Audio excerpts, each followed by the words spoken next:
All right, what's happening, everyone? Welcome to a brand new edition of VMFC. Yes, I got a haircut, finally, and I am wearing this jersey, a Porto jersey. I'm not a Porto fan, full disclosure. I just really like the jersey. I bought it when there was three Mexicans playing at Porto at the time. Hector Herrera, Diego Reyes, and Tecatito Corona. Right now, it's only one. But yeah, I just thought that it was a cool jersey. Since I didn't wear a jersey last week, I thought I would make it up this week and wear this absolute beauty of a jersey. My collection is getting bigger and bigger, and I really hope that in a couple of months my collection is even bigger and I don't have to repeat jerseys per episode. All right.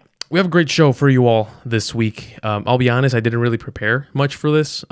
This is really just going to come from the heart. Although everything that I say comes from the heart, I'm honest. I try to keep it 100. That's what the kids say. I just tend to write stuff down. I don't have any notes. I'm just going to be looking at my computer for some reference. All right, full disclosure. I want to talk about Chelsea and Timo Werner because if you don't know, Timo Werner is all but official. He is going to Chelsea next season, whenever next season starts. They snatched him from Liverpool, who apparently can't afford Timo Werner. I've heard from multiple journalists that Timo Werner it's simply unreachable for Liverpool. They couldn't afford the fee, and I'm pretty sure they probably can't afford the wages either. And Bayern Munich couldn't snatch him up last summer either. So he fell right to Chelsea's lap. And now Chelsea is looking like a very, very good attacking team going into next season. They're going to have Timo Werner, of course, who's very versatile. We've talked about this before. Timo Werner is a player that can play as a 10. He can play out on the wings. He can play as a striker. Honestly, when I first saw him, he was playing as a striker, so I'm like, oh, he's a number 9. I was wrong. He's not just a number 9. He's a little bit of everything. So you always want to have a player like that, a versatile player like Timo Werner. Chelsea has Timo Werner, Hakim Ziyech, officially. You heard that? Ziyech. Tremendous player, a magician with the ball. A very, very good player. And they have Mason Mount and Tammy Abraham. A very good young attack, I would say. Well, Hakim Ziyech isn't very, very young compared to the other three, and it sucks that when you're nearing 30, you're considered old in sports. But regardless, Chelsea is getting younger overall. They're getting younger. Unlike Liverpool, that is aging, and it's becoming obvious. It's becoming evident, and we all want to see how that plays out. But they're aging, and Chelsea is getting younger. But I look at that Chelsea attack. I see how good they are in squad depth. And I look at one player, the odd man out, and that's Christian Pulisic. Christian Pulisic was brought on in January of 2019 to essentially replace Eden Hazard. Everyone knew that Eden Hazard was leaving Chelsea in the summer of 2019. So what did Chelsea do? They brought Christian Pulisic. A very reasonable replacement, I would say. Christian Pulisic provides versatility, similar to Timo Werner. He can play out on the wings. He can play as a 10. If you want to play him as a false 9 or as a second 9, you can do so. But we didn't know that Mauricio Sarri was going to end up leaving Chelsea at the end of the 2018-2019 season. In came Frank Lampard, and this is a conspiracy. This is what I think happened. I think that Frank Lampard saw the squad and he's like, I don't really like Christian Pulisic. I don't like the way that Christian Pulisic plays. But I can't get rid of him because the team just signed him. So I can't just loan him out. And it shows that, at least for me, it shows that Christian Pulisic isn't a player that Frank Lampard is too high on. And to me, it's actually kind of obvious. One, he didn't play him much. That's usually what happens when a coach has to be forced to bring on a player that he doesn't really think is very good or just isn't a player for any particular system or that system that they're playing. And two, he went out and he got essentially replacements for the replacement. He got Timo Werner and Hakim Ziyech. So now Christian Pulisic can play on the wings, and Mason Mount is going to be one of the players that can essentially play as a number 10 if they were to go with a 4-2-3-1 or any formation that requires an attacking midfielder, a number 10. And up top, it's very rare that Chelsea plays with one striker, if ever. So what's Christian Pulisic going to do? He was brought on for one job, and it looks like the coach isn't too keen on him. And it sucks for us on this side of the planet because we follow Christian Pulisic. We're proud of what he's done. He is definitely a player that we put all of our hopes in. And now that he doesn't get any minutes at Chelsea, granted, he was injured a few times. He was new to a league that's super intense, super physical. So we didn't expect Christian Pulisic to just completely take over. Maybe with a different scenario, he could have, maybe, I don't know, he could have taken over, but it just didn't seem to play out. By the way, I just saw Mason Mount's birth date, January 10th, 1999. Anyway, it just caught my attention as I looked down at my screen. But Christian Pulisic, you can say that Christian Pulisic made a mistake in joining Chelsea. And it's easy to say it right now. It's super easy to say it right now because of how this played out. Yeah, it's easy.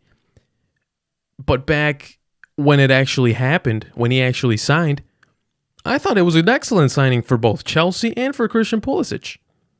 A natural replacement for Eden Hazard, Chelsea's best player in the last 5 years. It made a whole lot of sense, but it seemed to for Pulisic at least, a lot of unfortunate events just happened consecutively, and it happens. You hit a rough patch, it's fine. But I just think that with Timo Werner, with Ziyech joining, with Mason Mount and Tammy Abraham being players that Frank Lampard fully trusts, I just don't see Christian Pulisic cracking the first team anytime soon at Chelsea, which means that he's probably going to leave Chelsea. Maybe stay in the Premier League. He'll probably be at a mid-tier, mid-table team. Who knows? I doubt he'll leave the Premier League. I don't think he should leave the Premier League. If there's interest for him to stay in England, he should stay in England. Because if he ends up leaving somewhere, then everything he learned in the last year or so from the Premier League, from a coach like Frank Lampard, which even if Frank Lampard isn't too high on Christian Pulisic, I am sure he's taught him a couple of things, right?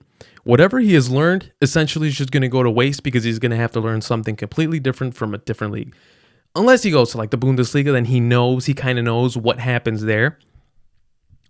But if he goes to like Spain or Italy or France, I don't know if he would go to France. I don't know if there's an option for him to go to France. But if he goes to any of those leagues, then he just forgets what happens at the Premier League. And if he ever hopes to come back, it's going to be a little bit tougher.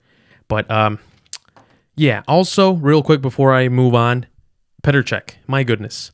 According to multiple reports, Petr Cech is one of the main people responsible in Timo Werner joining Chelsea. He flew to Germany and he sold Timo Werner on the vision, on the project, on the system. Timo Werner's like, cool, I'm in.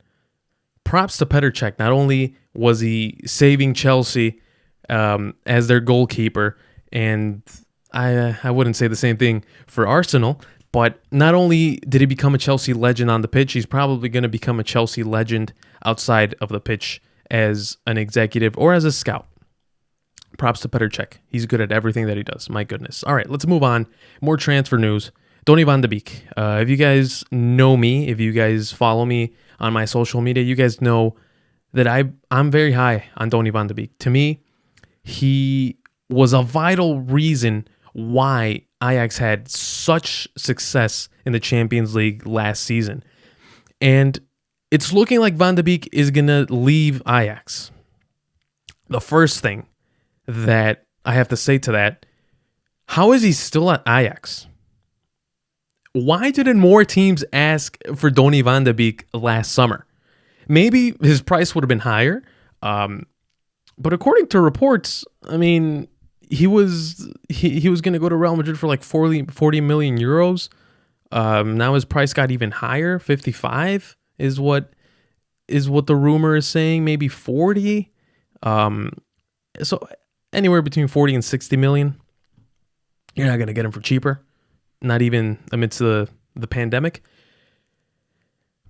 But he didn't get any offers that attracted him, or just no one sent an offer for Donny van de Beek, arguably one of the more reliable and more serviceable midfielders in all of Europe. And he's only 23 years old. He just turned 23 about 2 months ago. So that's the first thing. I'm surprised that Van de Beek was still at Ajax. And the second thing, there are two teams. Well, now one. Now that I'm looking at this, there was two teams that had interest in Van de Beek. It was Manchester United and Real Madrid. Two teams that I think he would suit a lot. I think that his style would be perfect for a team like Real Madrid because he is strong. He can play in any position in the midfield. He scores. And at Real Madrid, I think he could take over Toni Kroos's spot, or even Luka Modric. I think more Luka Modric. Luka Modric is a bit more attacking, has more goal than Toni Kroos. So that would be a great destination for him. But apparently, as of 14 hours ago that I'm recording this, Real Madrid is no longer interested. It's going to be interesting to see what their plan is now. And all roads lead to Old Trafford. It looks like Donny van de Beek is going to be playing in Manchester United next season. About 40 million euros. That's the rumor. That's what's going on. Donny van de Beek to Old Trafford. There's even videos now like, Donny van de Beek, welcome to Manchester United. You know, when there's like big rumors going around and you see the thumbnail with the logo and the player Photoshop with the team's jersey that he's supposed to go to. That's what I'm seeing right now on my screen. But I do think that his physicality would translate pretty well to the Premier League. His time to adapt isn't going to be so long. He's probably going to adapt pretty quick should he go to the Premier League. If he goes to Spain, he's just going to tear it up completely. And I don't know why I don't believe this thing that Real Madrid is no longer interested. I think, I don't know. If they really are no longer interested, they're probably going to regret it because this is a player for Real Madrid. I'm telling you guys, this is a player for Real Madrid. I have people who know a lot about the game, who have watched a lot of Van de Beek, agree with me completely. He is a player for Real Madrid. But yeah, now if I'm being completely honest, him being in the Premier League is going to be very great. Because you get a player like him, an exciting player. He's just super passionate too. That's what I like the most about Van de Beek. He is so passionate every time that he plays. Have you seen some of his celebrations? My goodness, this dude just loves the game. And there's this one picture that I've seen after it had to be in the Europa League when they went to the final back in 2017. He had a big cut like under his eyebrow. It was a pretty big cut. I'm pretty sure it was like a clash of heads or something like that. And he scored a goal. As his eye was bleeding, there's a picture of him like bloodied and celebrating. He's screaming. It's one of the best pictures I've seen in all of soccer. It perfectly describes the passion that Van de Beek has, not only for the game, but for Ajax as well. So, yeah, I mean, Van de Beek to Manchester United, very interesting. Very, very interesting. Manchester United, I've said it. I've said it for the last few months. Manchester United has a good, solid plan going forward. They have Bruno Fernandes. They have oh my God, I spaced out. Marcus Rashford, Mason Greenwood, all these guys. And if they get Jadon Sancho, maybe, I don't know how possible it is for Sancho to join Manchester United this summer or this upcoming transfer window. But if he does, then that's just more to add to Manchester United. And if you bring on Donny van de Beek, well, there you go. You solidify that midfield, and it is no longer a a hole for attackers to just completely pass by for Manchester United. So yeah, there you go. Donny van de Beek, Manchester United. Apparently that's it's getting close. It's getting close. A bid is getting prepared. So good for van de Beek. It would be really nice to see him on the weekends in the Premier League. Also, props to Ajax, another export. My goodness, these guys just pump out players every season. It feels like every season 2 or 3 players go to big European teams. Not that Ajax isn't a big European team. I would argue that they're a big European academy, not so much a big European team, although they did have quite a lot of Champions League success in the 90s and in the 70s. But I think that Ajax might be the best academy in all of soccer, period. They're just that good. They consistently pump out players. They consistently pump out talent. And it says a lot about who they are as a club and what they believe in. Ajax is just one of those teams that you can't help but to cheer on and to root for. All right, one last thing before I let you guys go. I was listening to a show this past weekend. I was listening to, if you guys know him, Jorge Ramos y su banda. One of my idols when it comes to media and sports broadcasting and all that. I absolutely admire everything that he, well, not everything that he does, but I admire his work along with the guys that he works with. And they were talking about a young buck named Luca Romero. He is 15 years old, and he is of 3 nationalities. He was born in Mexico, but he is of Argentine and Spanish nationality as well. His father is from Argentina. And again, he is 15 years old, and it looks like he has already committed to the Argentine national team. But that's not really the news. The news here is that they call him the Mexican Messi. First of all, the kid doesn't even feel Mexican. He was born in Mexico. I don't know how long he lived in Mexico, but he is most definitely not a Mexican player. I've never heard him speak. I'm pretty sure he has a very heavy Argentine accent because it's an accent that's very heavy as it is. So if he has one of his parents speaking to him like that all the time, he probably picked it up. So that's the first thing. There's nothing Mexican about this kid, all right? So let's remove the Mexican from the Mexican Messi. The second thing, have we not learned what happens to young players that get labeled as the next Messi, or the Japanese Messi, the Korean Messi, the Iranian Messi? Have we not learned that those players do not live up to the hype? Let's stop calling these players the next Messi. Do you know how much pressure you add to these kids? Just because they're left-footed doesn't mean that they're the next Messi. All right? That's not what it means. Just because they're left-footed, they're 5'6", 5'7", they dribble past 4 or 5 defenders, they're not the next Messi. All right? Let's keep that in the back of our heads. Let's stop labeling sensational young players as the next Messi. Disrespectful to Messi and disrespectful to the player. Let him grow. Let him be his own player.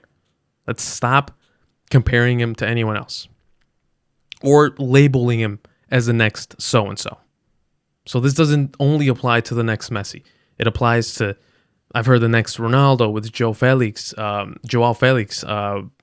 next, I don't know. You guys get the gist, right?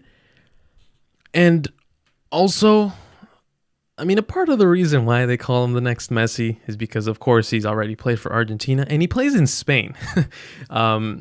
he plays in Spain. He plays for Mallorca, in their youth team. And honestly, he's looking like a promising player, excluding the Mexican Messi, which ridiculous, man, ridiculous. I know we don't have any massive talent in Mexico, okay? I get it. We're not that good. But don't just feed us scraps. He obviously doesn't feel Mexican. He looks like a player that could potentially be very, very good. All right. Now, just I got that BS out of the way. My little rant. He looks like a player that's going to be very good. And I haven't seen much of him. I haven't really paid much attention to him. I'm watching a video right now as we speak. I'm pretty sure he's going to be a very, very good player. If you are young and you have teams already clamoring for you and they really want to sign you, and you have three nations fighting over your talents, then I think it's pretty obvious that you're good. There's a free kick, left-footed. Okay. Okay, he's actually not as short as I thought he was. How tall is? I don't even know how tall he is, but let me turn the music down. I'm pretty sure you guys can hear it, but let's see. He flicks up the ball and then he back heels. Okay.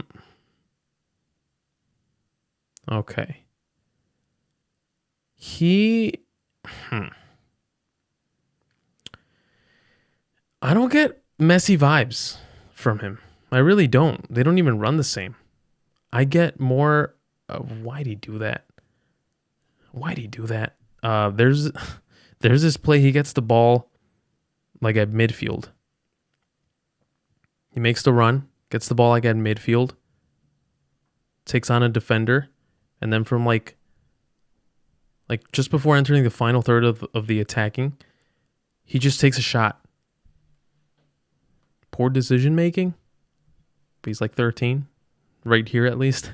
So I don't know. I'm not gonna watch much of the video. I just want to watch like a few more plays. Okay. Nice turn. Good fake. I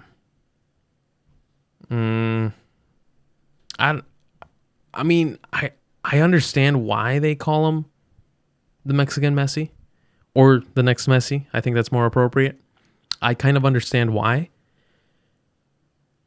They have like some sort of similarities. Again, left-footed, good at free kicks.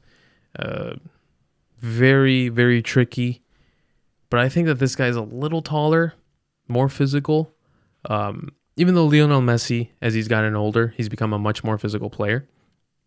But right now, what I'm seeing from him, and again, I don't know, I don't even know when this video came out. You guys can look it up on YouTube yourselves. It's called Luca Romero Mallorca Skills Argentina Mejores Partidos, Jugadas y Goles.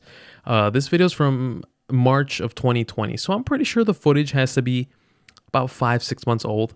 So he could have been maybe 14, 15. And he looks like a strong kid. He looks like I don't know if he hits the weight room, but he definitely looks stronger than what Messi looked like when he was this age. If you guys go back and look at some of the footage, he's playing with like 16-year-olds. He's like 16 himself, and he looks like if he's 11. So the physical, the size difference is there. And right here, he's not as short as I thought he was. Luca Romero, that's his name, Luca Romero.